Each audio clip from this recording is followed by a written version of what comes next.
शांति, ओम शांति, ओम शांति। बहनों की संख्या भाइयों से मेरा ख्याल है 3-4 गुना ज़्यादा है ना। ये अच्छी बात है, ये रेशो शुरू से चली आई है। तो हम तो बहन भाइयों की बजाय आत्मा को ही देखना है, उस हिसाब से सब ठीक है।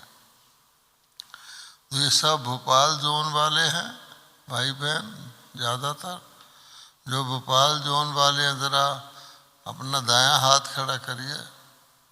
हम भोपाल जोन ही है, बहुत अच्छा। आपके प्रांत को मध्य प्रदेश कहते हैं।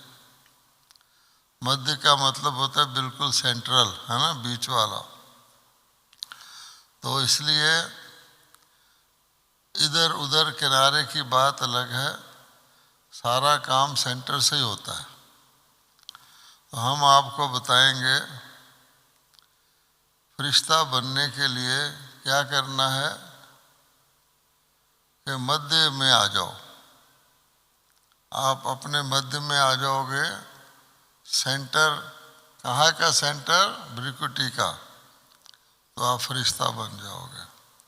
आप कहेंगे हम तो मध्य में हैं ही, है ना, कहाँ से आना है मध्य में? हम तो हैं ही मध्य में। आत्मा कहाँ रहती है? मध्य में रहती है ना। किसी छोटे बच्चे से भी पूछो आत्मा कहाँ रहती है।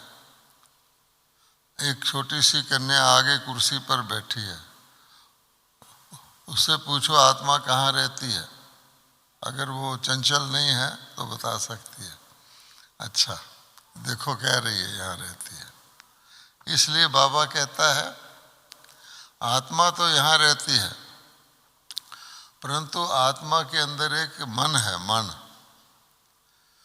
तो शरीर भी यहाँ पड़ा है, आत्मा भी अपनी जगह पर है। तो फिर भागता कौन है? मन भागता है। आप बैठे यहाँ हैं डायमंड हॉल में और पूछोगे तो कहेंगे मैं तो भोपाल घूम के आया हूँ। हो सकता है ना। अच्छा, या मैं सोच रहा हूँ भाई साहब की क्लास पूरी हो और जाके भोजन करें, है ना, ऐसा भी हो सकता है। इसलिए बाबा कहता है कि सोचने की बात यह है कि इस घूमने वाले को मध्य में कैसे लाएं। देखिए, एक तरीका तो यह है जो बाबा ने बताया है और बाबा की रोज मुरली में आता है। स्वयं को आत्मा समझ के मुझ पिता परमात्मा को याद करो। इसमें सारा सार आ जाता है। या यूं कहें, अव्यक्त होने के समय बाबा ने जो 3 शब्द बोले थे, तो पहला शब्द क्या बोला था?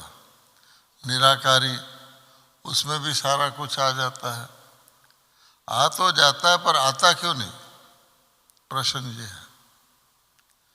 तो इसके लिए बाबा कहता है फरिश्ता बनने की बात करना तो बड़ा आसान है, और कभी कभी हम बनते भी हैं। आप में से ऐसा कोई है जिसको कभी भी फरिश्ता बनने का अनुभव ना हुआ हो? कभी भी, 1 मिनट के लिए भी? है कोई?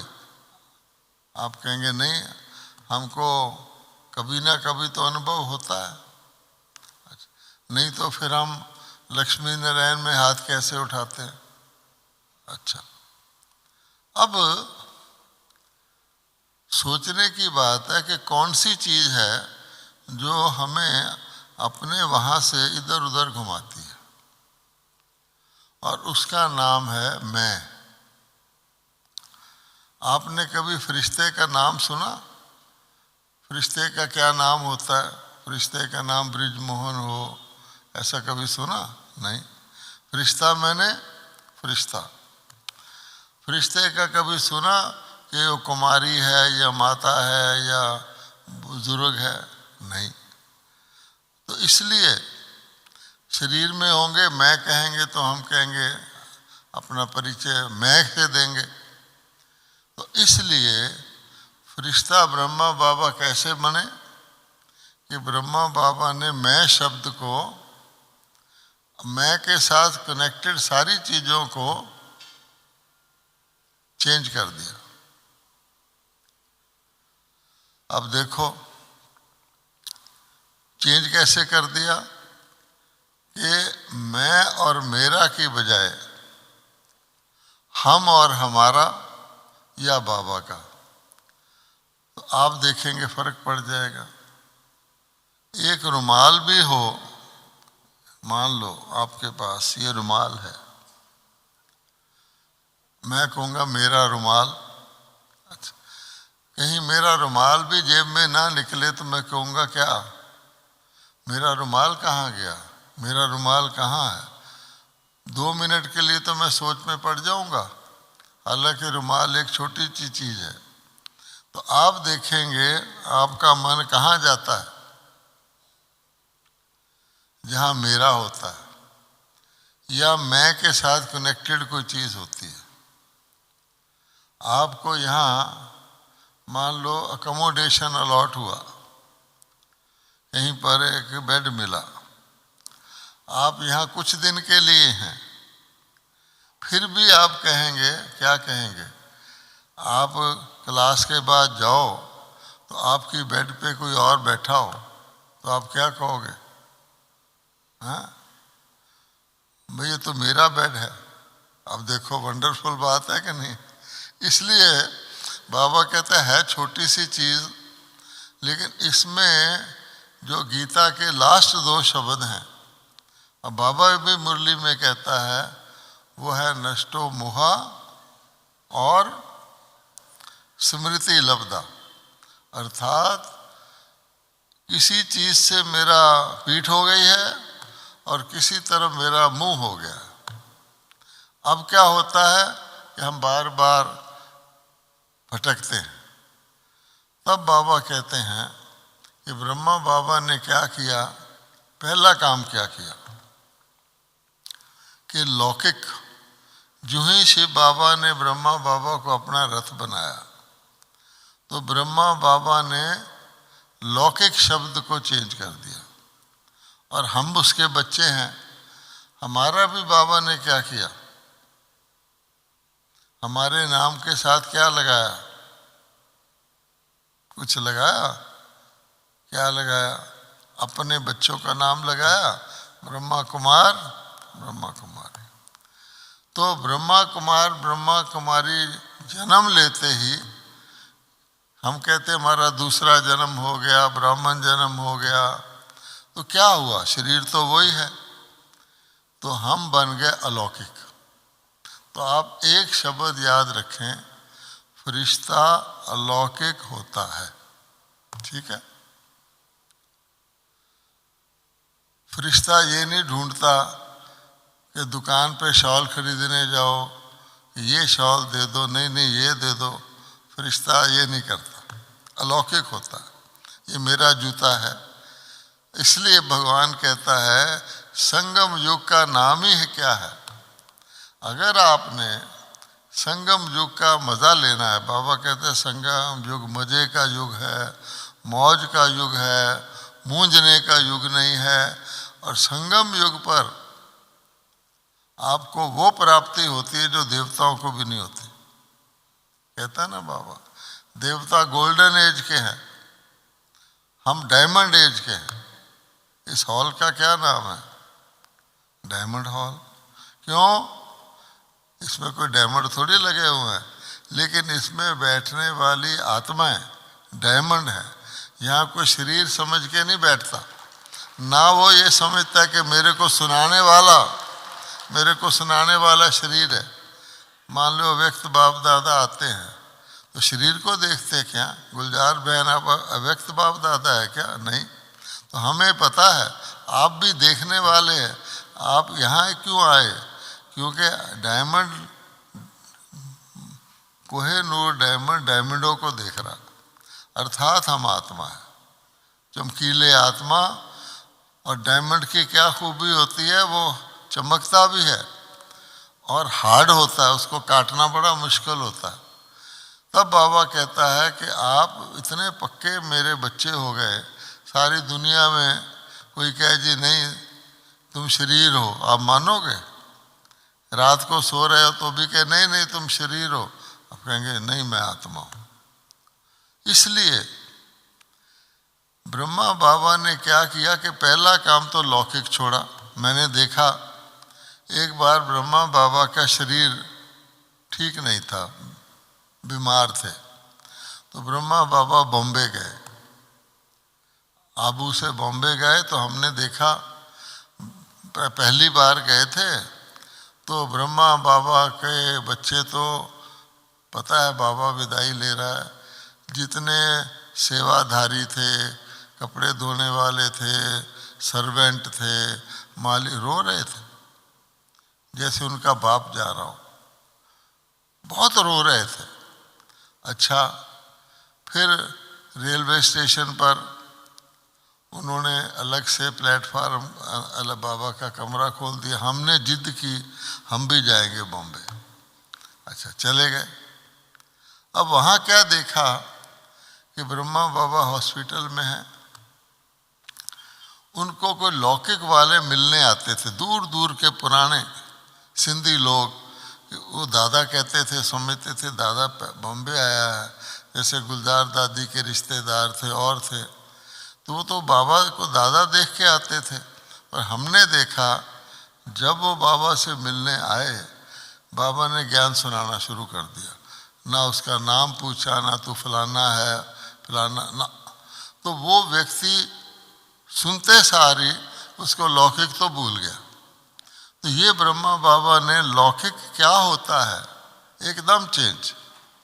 सारी इतना फेमस ब्रह्मा बाबा सम्माननीय, लेकिन जो ही बाबा ज्ञान में आए तो सारे लोग ऑपोजिशन करने लगे, पर बाबा ने उसकी परवाह नहीं की। उसके बाद बाबा ने सोचा कि चलो मेरी कुछ जायदाद है, मेरा कुछ पैसा है, मैं निमित्त हूँ, ब्रह्मा बाबा बना हूँ, मुझे सारा रचना करना है।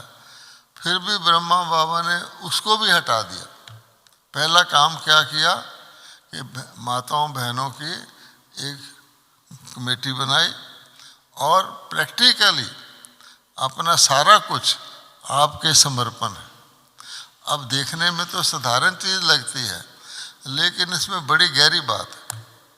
गहरी बात क्या है कि मैं हो गया ट्रस्टी, तो मेरा तो नहीं रहा। संस्था का नाम क्या रखा? ब्रह्मा कुमारी, ताकि काम ब्रह्मा कर रहा है लेकिन मेरी नहीं है। तो अब बाबा ने हमें भी यही सिखाया। तो कैसे सिखाया मैं आपको बताऊं। मैं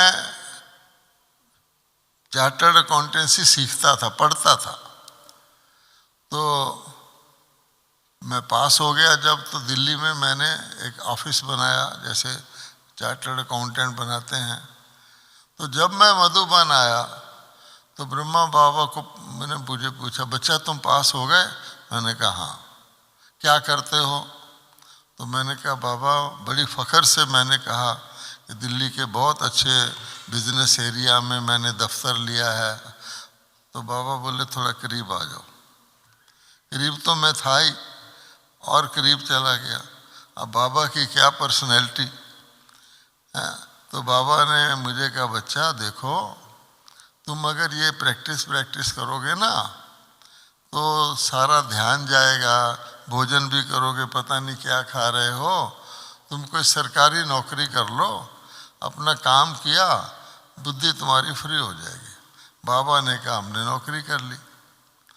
अब क्या हुआ, जब मुझे पहली सैलरी तनख्वाह मिली तो जैसे भारत में करते हैं अपने गुरु को भेज देते हैं, तो मैंने अपनी पहली सैलरी का चेक बना के रजिस्टर्ड लेटर से चिट्ठी लिख के बाबा को भेज दिया यज्ञ में। तो बाबा ने रजिस्ट्री करा के वापस कर दिया। आप हैरान होंगे, रजिस्ट्री करा के वापस कर दिया कि बच्चे ने क्यों भेजा है। तो मैंने सोचा बाबा कहता है जिसका मैं सफल करना चाहूँ उसका ही करता हूँ, हैं? तो मेरा बाबा सफल नहीं करना चाहता। अब बाबा ने खुद कहा था तुम सरकारी नौकरी कर लो, और सरकारी नौकरी की तनख्वाह तो ईमानदारी की होती है, तो ये बाबा ने क्यों किया? तो मैंने उठा करके ज्ञान की जितनी पॉइंटें हो सकती है लिख के बाबा को चिट्ठी लिखी कि बाबा आप ऐसे ऐसे कहते हो और आप मेरा सफल नहीं करना चाहते, और आपने तो कहा था नौकरी कर लो, और ये तो ईमानदारी की कमाई है आदि आदि। तो फिर बाबा का लेटर आया। ये बाबा हमेशा लिखते थे पत्र पाया हर्षाया, उसके बाद लिखा कि बाबा इस बारी तो रख लेता है, लेकिन बच्चे अगली बारी से तुम बाबा के बच्चे हो, बाबा का ही समझ के बाबा की सेवा में लगाना। अच्छा, तब मेरी समझ में आया कि हम मेरा और बाबा का अलग करते हैं। आप लोग भी देखो, आप धन कमाते हो, घर में रहते हो, अच्छा इतना यज्ञ में भेज दो, है ना, कोई ज़्यादा भेजता है कितना भी, लेकिन ये तो रहता है ये यज्ञ का, ये मेरा, बाकी तो मैंने यूज़ करना है ना। अच्छा, अब मेरा तो आ गया, तो मेरा मैं आज़ादी से अपनी मर्जी से यूज़ करूं, हाँ बाबे को दे दूं। तो अगर मैं, बाबा ने कहा तुम ही करो, सेवा में लगाओ, अब मेरी डबल जिम्मेवारी हो गई कि मुझे दे दिया पर मेरा नहीं है। अब बाबा ने कहा अब ये बाबा का है, बाबा की सेवा में लगाओ। तो जैसे जिसको हम कहते हैं निमित्त या ट्रस्टी, उसके दो मतलब होते हैं। एक तो ये कि मेरे ऊपर बोझ नहीं है, जैसे कुछ हो जाए तो मेरा नहीं है, क्योंकि मेरा है ही नहीं, फायदा हो जाए तो भी मालिक का, नुकसान हो जाए तो भी मालिक का, मैं तो ट्रस्टी हूँ। जैसे एक दुकान पे सेल्समैन होता है, वो तनख्वाह लेता है, सामान बेचता है, अगर कोई चीज़ कोई कस्टमर मान लो कि वापस नहीं करने आता, कुछ होता है, उधार ले जाता है, तो मालिक का काम है, वो तो कहेगा मैंने ऐसे, आपने कहा था मैंने इसको दे दिया। लेकिन फिर उसकी जिम्मेवारी भी होती है कि मैं ऐसा उल्टा काम ना करूं। आप भी, आपके घर का पड़ोसी कोई कहे कि मैं 15 दिन के लिए बाहर जा रहा हूं जी, मेरे घर के पौधे लगे हुए हैं बाहर, आप इसको पानी दे देना, आप पड़ोसी हैं, आप मान जाएंगे। लेकिन आप बहुत ध्यान रखेंगे, अपने पौधों को बाद में पानी देंगे, उसके पौधों को पहले देंगे कि भाई मेरे को ट्रस्ट, मेरे को सौंप गया। तो इसलिए बाबा ने ये सौंपने का सौंप दिया, उसके बाद रह गया अपना शरीर और आत्मा। और बाबा ने क्या किया कि टोटल शरीर, पहले तो देह और देह के संबंध लौकिक में, फिर अलौकिक में भी मैं नहीं कहा। आप बाबा का त्याग देखो, त्याग तो हम लोगों ने भी किया है, लेकिन ब्रह्मा बाबा का त्याग, कि ब्रह्मा बाबा ने आज के दिन देह भी त्याग दिया। किस लिए त्याग दिया? शरीर में तो सेवा करते ही थे, हमने देखा दिन रात हर वक्त, लेकिन बाबा ने सोचा मैंने तो सारे विश्व की आत्माओं की सेवा करनी है, तो शरीर तो एक बंधन है, थोड़ा जितना भी निंद्रा जीत हो जाओ, जितना भी कम समय लगाओ, कुछ टाइम तो शरीर पर लगता है। फिर आप शरीरधारी हो, या आप तो किसी से मिलने जाओ या वो आपके पास आएगा, तो फरिश्ता बन जाओ तो आप कहीं भी पहुंच सकते हो। जैसे हम लोग सपने में कहीं भी घूमते हैं, सपने में हम क्या होते हैं? आपको फरिश्ता बनना मुश्किल लगता है, सपने में हम क्या होते हैं? शरीर तो पड़ा है, आप सैरें करते हो, कभी गिरते हो तो फील भी होता है, अरे क्या हुआ, सारा अनुभव होता है कि नहीं होता फिर। लेकिन होता क्या है, बॉडी पड़ी है, सूक्ष्म शरीर है। इसी प्रकार से आप गौर से सोचो, आत्मा और सूक्ष्म शरीर सब कुछ कर सकता है, अनुभव भी कर सकता है, और उसको तकलीफ भी नहीं होगी। सूक्ष्म शरीर से आप सपने में जाके किसी जगह 20 रोटियां खा लो, आपको होगा तो कुछ नहीं, क्योंकि शरीर तो है ही नहीं। इसलिए बाबा कहता है, आपने देखा होगा निराकारी फिर निर्विकारी सूक्ष्म में। कभी बाबा कहता है आपको कोई चीज चाहिए सूक्ष्म लोक में आ जाओ। दुनिया का सबसे बड़ा रिट्रीट सेंटर कौन सा है बाबा का, बताओ? हैं? बाबा का सबसे बढ़िया रिट्रीट सेंटर कौन सा है? सूक्ष्म लोक है कि नहीं? जब मर्जी बाबा ने एक मुरली चलाई थी कि नहीं मधुबन के लिए, कि मधुबन एक बगीचा है, मधुबन सागर का बीच है। ये तो फिर भी मधुबन आपको आना पड़ेगा, लेकिन आप बैठे बैठाए, खुला निमंत्रण का गीत भी है, आप बैठे बैठाए सूक्ष्म लोग चले जाओ। ना वहाँ टाइम है, ना दिन है, ना रात है। फरिश्ता कुर्सी पर बैठता है क्या? है? फरिश्ता कहता है मुझे कुर्सी दे दो, फरिश्ता कहता है मुझे अगली सीट दे दो, नहीं। तो इसलिए बाबा कहता है कि वो जगह ऐसी है मैंने बनाई है कि कोई भी बच्चा कितना भी टाइम जो चाहे, चाहे सारे दुनिया के बच्चे भी आ जाएं, जैसे कहता है मेरा दिल तख्त बहुत बड़ा है, तो सूक्ष्म लोग इतना बड़ा है, और उसमें आपको बाप दादा दोनों मिल जाते हैं और कोई डिस्टर्बेंस नहीं है। तब बाबा कहता है ये है फरिश्तों की दुनिया। तो उस फरिश्ते को बनने के लिए एक तो ये मैं है ना, जो मैं और मेरा, मैं शरीर, तो बाबा कहता है शरीर में रहते हुए दुनिया के लोगों ने क्या गलती की, मैं शरीर, बाबा कहता है तुम आत्मा, तेरा शरीर। इसी तरह बाबा कहता है कि ये हर चीज जहाँ आत्मा से कनेक्टेड है। गीता में भी लिखा हुआ है देह और देह के संबंध। तो पहली बात यह है कि जिस फर्स्ट लेसन भी है हमारा कि मैं आत्मा हर कुछ करती हूँ। तो आप क्या करना, अगर आपने फरिश्ता बनना है, आप समझो कि मैं आत्मा इस शरीर को कुर्सी पर बिठा के डायमंड हॉल में बैठी हूँ। उठोगे तो क्या करना है, मैं आत्मा उठ करके अब भोजनालय में जा रही हूँ। भोजन करोगे तो क्या करना है, मैं आत्मा इस शरीर को, जैसे कार में पेट्रोल डालते हैं, कार को टेस्ट नहीं आता, हम चेतन है तो हमें टेस्ट भी आता है कि दाल खाई चावल खाया, लेकिन इस शरीर में पेट्रोल डाल रही हूँ, ठीक है। अब फिर बाबा कहता है बाबा को सांस याद रखोगे तो कभी भी आपसे गलती नहीं होगी, होगी तो बाबा ठीक कर देगा, तो डबल फायदा है। इसलिए अभ्यास तो ये है, लेकिन आप सारा दिन में देखोगे होता क्या है।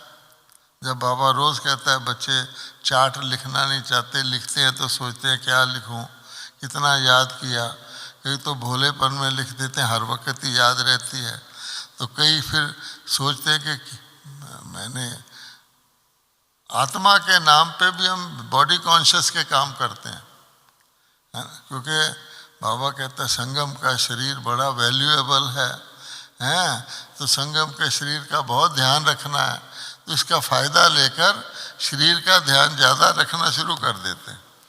तो बाबा ने ये थोड़ी कहा कि संगम के शरीर का ध्यान रखते रखते तुम अपनी पढ़ाई अपना योग छोड़ दो।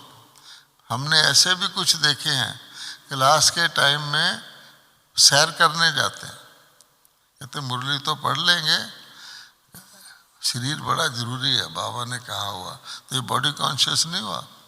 अच्छा, तो इसलिए बाबा कहता है कि अगर फरिश्ता बनना है तो पहले यहाँ बनना पड़ेगा, यहीं बनना है, फिर ऑटोमेटिकली हमारा फरिश्ता रूप फील होगा।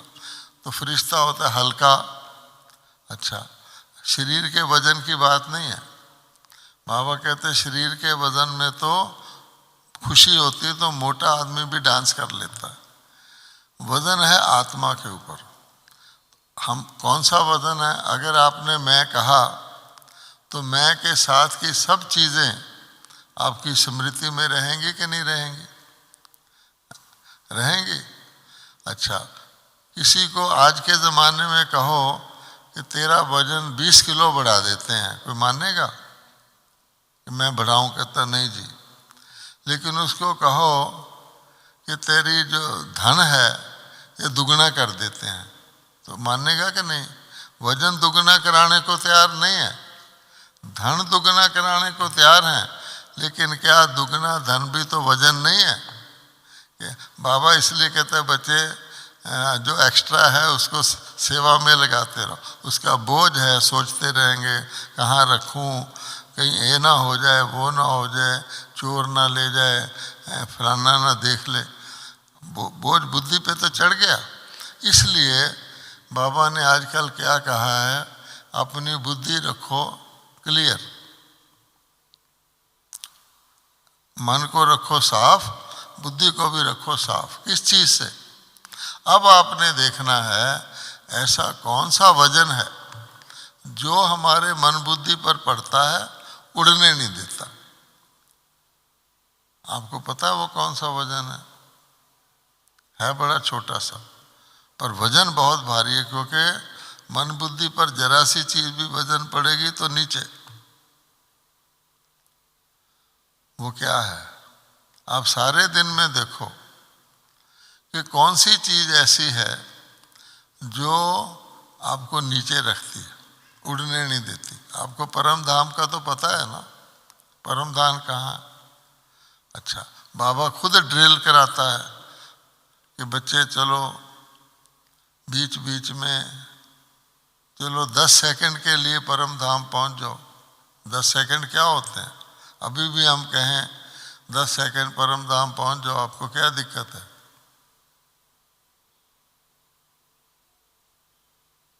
पहुंच गए।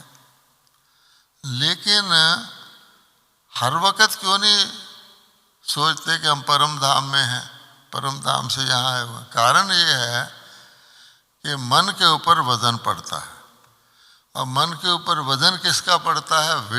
जिसको कहते हैं व्यर्थ। व्यर्थ। तो आप एक बात नोट कर लो, अगर आपने फरिश्ता बनना है तो एक ही रुकावट है, वो व्यर्थ। व्यर्थ। सतयुग में व्यर्थ होता है। आपके ख्याल में स्वर्ग में या देवी देवता कोई चीज वेस्ट करते हैं? सतयुग में कूड़ेदान होता? क्या ख्याल है आपका? होता है? नहीं होता। तो ये तो बाहर का कूड़ेदान है, यहाँ का। सतयुग में किसी की बुद्धि में कोई भी किसी प्रकार का भी एक भी व्यर्थ संकल्प आता है? श्री लक्ष्मी नारायण व्यर्थ सोचते होंगे? क्या ख्याल है? इसीलिए स्वर्ग के लिए क्या कहा जाता है कि सतयुग और कलयुग में क्या फर्क है? सतयुग में हर चीज ठीक समय पर होती है। यहाँ ठीक समय पर होती है। जब आप रात को सोना चाहोगे तो नींद नहीं आएगी, अमृत वेले उठना चाहोगे तो आँख नहीं खुलेगी।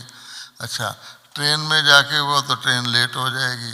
कोई चीज़ यहाँ ठीक समय पर होती नहीं। एक बारी मैं आगरा गया कॉलेज के दिनों में, तो आगरा से हमें दिल्ली आना था। तो उन्होंने कहा जी ये ट्रेन जो है इतने बजे आती है, 3 मिनट ठहरती थी। वहाँ एक छोटा स्टेशन है राजा की मंडी। तो मैं वहाँ खड़ा हो गया कि ट्रेन ने 3 मिनट ठहरना है, लेट आना, मैं जल्दी पहुँच जाऊँ। तो वो ट्रेन जो थी 12 बजे आनी थी, 11:45 ही आ गई। मैंने कहा शुक्र है कि मैं पहले आ गया। फिर मैंने पूछा तो कहते जी कल वाली है, कल वाली है। ये दूर से आती थी, मद्रास वगैरह से। और इसी प्रकार से आप देखो कि कल यहाँ पर कोई चीज समय पर नहीं होती। अच्छा, तो सतयुग में हर चीज ठीक समय पर होती है, जरा भी फर्क नहीं पड़ता। प्रकृति भी ठीक समय पर, बारिश भी ठीक समय, जब पंक्चुअल होते हैं और रेगुलर होते हैं तो फिर क्या होता है, प्रकृति भी अपना काम समय पर करती है। तो सतयुग में हर चीज़ ठीक समय पर और ठीक स्थान पर होती है। ये भी है कि स्थान भी ठीक होना चाहिए। ऐसे नहीं, मान लो ठीक समय का, मैं आपको एग्जांपल दूं, किसी को बहुत अच्छा गाना आता है तो रात को 12 बजे वो जोर जोर से गाना गाना शुरू कर दे तो फिर क्या होगा, समय गलत है ना। अच्छा, किसी को बहुत अच्छा, मतलब अच्छी, आप जानते हैं कि मंदिर में जो काम होता है वो घर में नहीं होता, स्थान का बड़ा महत्व है।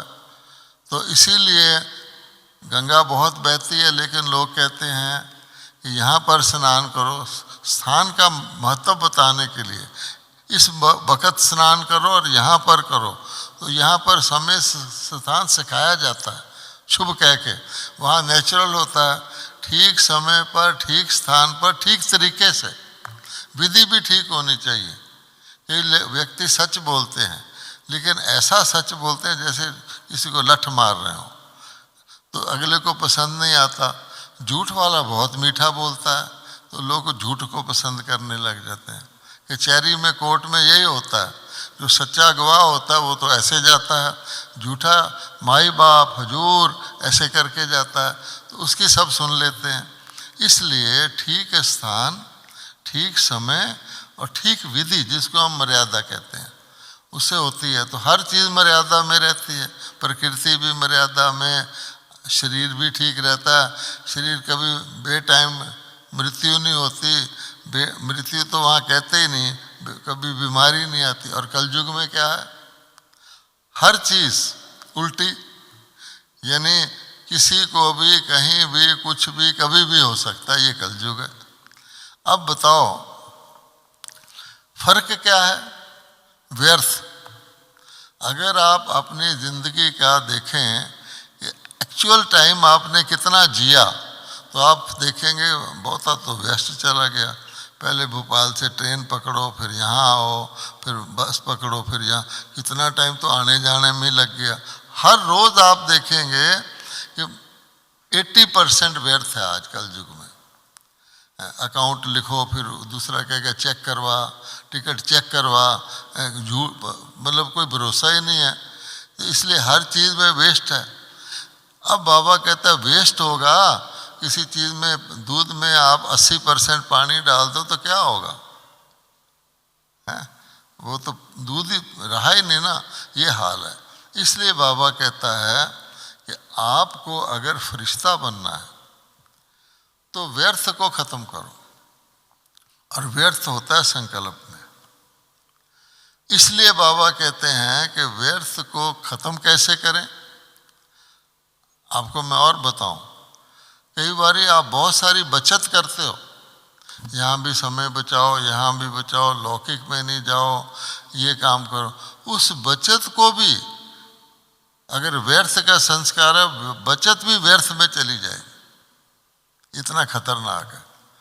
व्यर्थ आपके समय को, आपके साधनों को, आपकी हर चीज़ को खा जाता है, जिसको हम आलसल बेला बल कहते हैं, ये भी व्यर्थ ही है।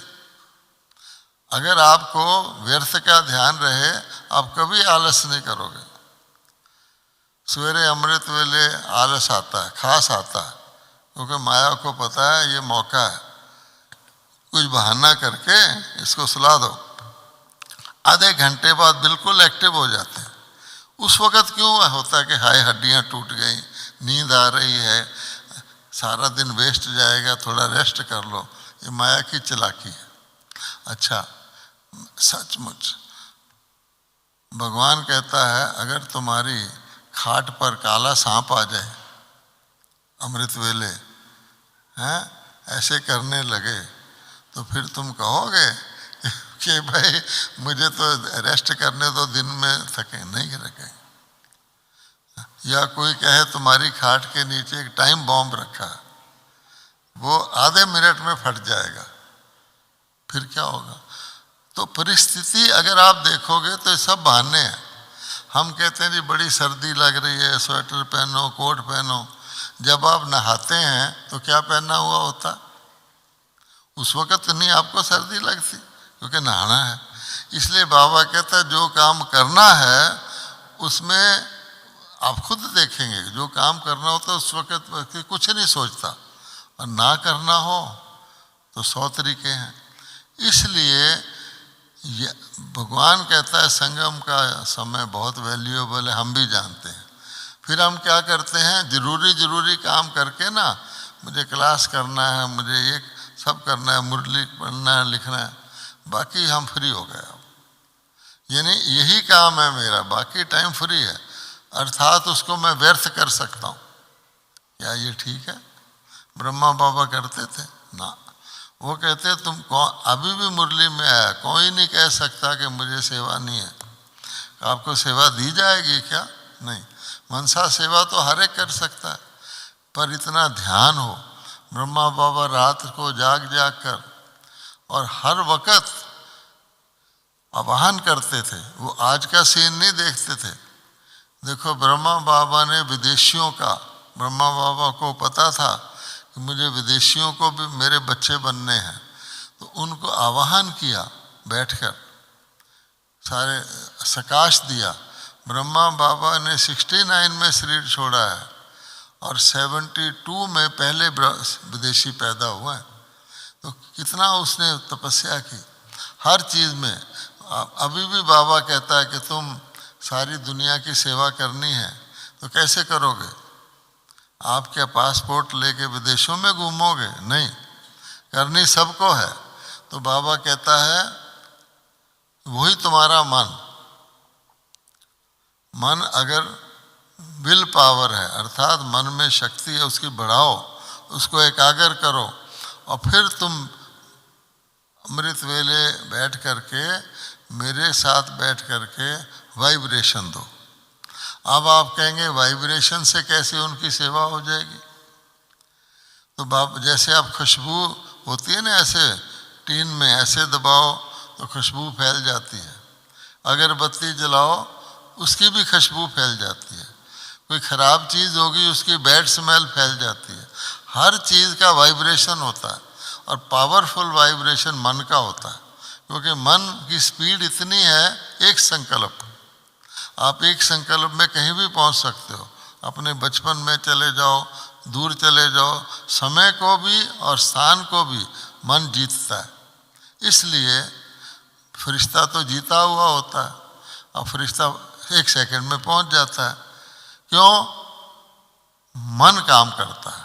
तो अब बाबा कहते हैं कि मान लो, निर्वैर जी भी आपको समझा रहे थे कि आज दुनिया में इच्छाएं बहुत हैं। हमारा भी स्लोगन है, इच्छा अच्छा बनने नहीं देती। दुनिया वाले भी जानते हैं कि जितनी इच्छा बढ़ाओगे, इच्छा कभी ख़त्म नहीं होती और परेशान होगे। तो आज की सारी दुनिया में अमीर है या गरीब है, परेशान है इच्छाएं। अच्छा, अब अगर हम अपनी इच्छाओं को ख़त्म किए हुए हैं, इच्छा मात्रम विद्या है, जो सारे ब्राह्मण हैं, बाबा कहता है हर ब्राह्मण कहता है जो पा लिया था पाना, मेरे को कोई इच्छा नहीं। ऐसी आत्मा जिसको खुद इच्छा नहीं है, जब अपने वाइब्रेशन भेजती है इच्छा वालों पर, तो क्या होता है? जैसे आग के ऊपर पानी बरसाया जाता है, तो उनकी इच्छाएं कम होती हैं और उनकी जो भटकना है वो ख़त्म होता है। ऐसे जैसे भाई साहब निर्भय जी भय का सुना रहे थे, आज दुनिया में भय बहुत है। अच्छा, सारी दुनिया का भय कौन दूर करेगा? तो बाबा कहता है तुम बच्चे निर्भय हो। क्यों हो? कि तुम आत्मा को मानते हो। शरीर का मरने का भय होता है जो शरीर मानता है। तो तुम अगर निर्भय होकर के अरे ये तो आत्मा है, शरीर तो बदलता रहता है, ये लोगों को मृत्यु का भय है, वाइब्रेशन दोगे उनका भय घटेगा। इस प्रकार से ज्ञान तो मोटा है, लेकिन इसको आप रिफाइन कर करके अपने लिए भी यूज करोगे, दूसरों के लिए, तब फरिश्ता बनेगा। एक बात और है, हमारे पिछले जन्मों के काफ़ी हिसाब किताब है। अब बाबा ने कहा हुआ है कि जिस दिन आपके हिसाब किताब पूरे हो गए, ये शरीर नहीं रहेगा। अभी शरीर है तो हिसाब किताब है। फरिश्ता हम बन नहीं सकते जब तक हिसाब किताब ख़त्म नहीं करेंगे। एक तो हिसाब किताब ख़त्म करना पड़ेगा, दूसरा जो हमारी ड्यूटी है विश्व सेवा। अब ब्रह्मा बाबा देखो बिल्कुल अव्यक्त है, इतने सालों से अव्यक्त है, फिर भी चाबी नहीं देता शिव बाबा के नई दुनिया का गेट खोलो। क्यों? बाबा कहता है कि तुम्हारे साथी तैयार हैं, बहुत सारे तैयार हैं, पूरे तैयार हैं, मैं तो खोल सकता हूँ। इसी प्रकार से हमारे पर भी ये लॉ लागू होता है कि जब तक हम अपनी जो हमारी सेवा की जितनी जितनी नंबर वाइज ड्यूटी है वो नहीं पूरी करते, पिछले विकर्मों को योग लगा के चुकतू नहीं करते, मैं को मारते नहीं, और लास्ट बात यह है कि फरिश्ते की जीवन दूसरों के लिए होनी चाहिए। आप ये समझ गए? मैं तो छोड़ो, जीवन मेरे लिए नहीं होनी चाहिए। ब्रह्मा बाबा की जीवन दूसरों के लिए थी। और बाबा एग्जाम्पल देता है कि जैसे वृक्ष की जड़ होती है, हम लोग जड़ में बैठे हैं। ब्राह्मणों को बाबा कहता है अब जड़ हो, शिव बाबा बीज है। अब जड़ जो है बीज से जो कुछ लेती है खुद रखती है या ऊपर भेजती है? जड़ हमेशा हरी होती है, लेकिन जड़ अपने पास नहीं रखती, बीज से जो मिलता है पेड़ को देती है, अर्थात देती है, रखती नहीं है। तो आप देखोगे बाबा जो भी बात कहेगा डबल कहेगा। क्या कहेगा? उड़ो और उड़ाओ। ये कभी नहीं कहेगा उड़ो, खुश रहो और खुशी बांटो। ये जो दूसरा हिस्सा है ना, ये फरिश्ता बनाएगा मैं। पहला है खुश रहो, मैं ही खुश नहीं तो दूसरे को क्या खुश करूँगा। जैसे सड़क पे खड्डा है, पानी जा रहा है, तो पहले तो खड्डे को भरेगा ना, फिर आगे जाएगा। तो पहले तो मुझे अपने को रखना है, लेकिन अपने को रखना काफ़ी नहीं है। अगर आप 100 कल्याणकारी होगे भी तो त्रेता में जाओगे, और अगर विश्व कल्याणकारी होगे तो सतयुग में जाओगे। इसलिए करने के साथ कराना है।